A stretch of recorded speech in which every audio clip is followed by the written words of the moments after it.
छत्रपती संभाजीनगरमध्ये सुद्धा अवकाळी पावसानं चांगलंच झोडपलंय। पावसानं हजारो हेक्टर पिकांचं नुकसान झालं। शेतकऱ्यांच्या हातातोंडाशी आलेला घास हिरावला गेलेला आहे। त्यामुळे आता बळीराजाची चिंता वाढलेली आहे। सरकारनं लवकरात लवकर पंचनामे करावे आणि मदत करावी अशी मागणी आता बळीराजा करतोय।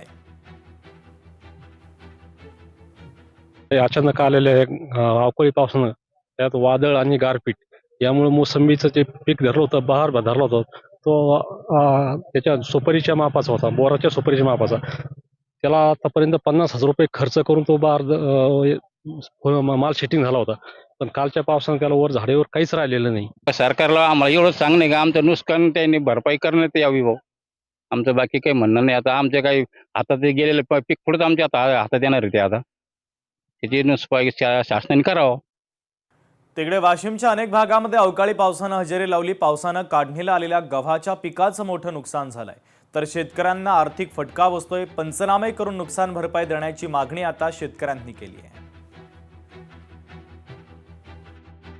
माझ्या गव्हाच्या पिकाचे नुकसान झालेले आहे, तरी माझी शासनाला एकच विनंती आहे, माझ्या पिकाचे पंचनामे करून मला योग्य ते मदत करावी हीच माझी शासनाला विनंती आहे। माझ्या शेतामध्ये गट नंबर 52 मध्ये गहू पेरला। रात्री आलेल्या पावसामुळे माझ्या शेतीचे खूप नुकसान झाले, तरी शासनाने त्या गव्हाचा पंचनामा करून मला योग्य ती मदत द्यावी ही माझी शासनाला कळकळीची विनंती आहे।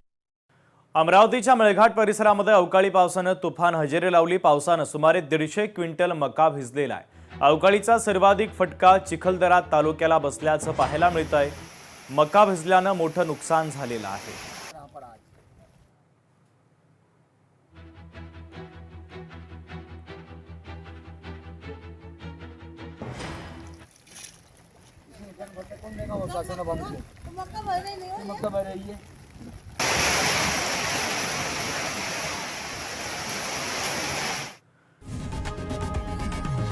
लोकशाही मराठी ऐका, पहा, जागरूक रहा।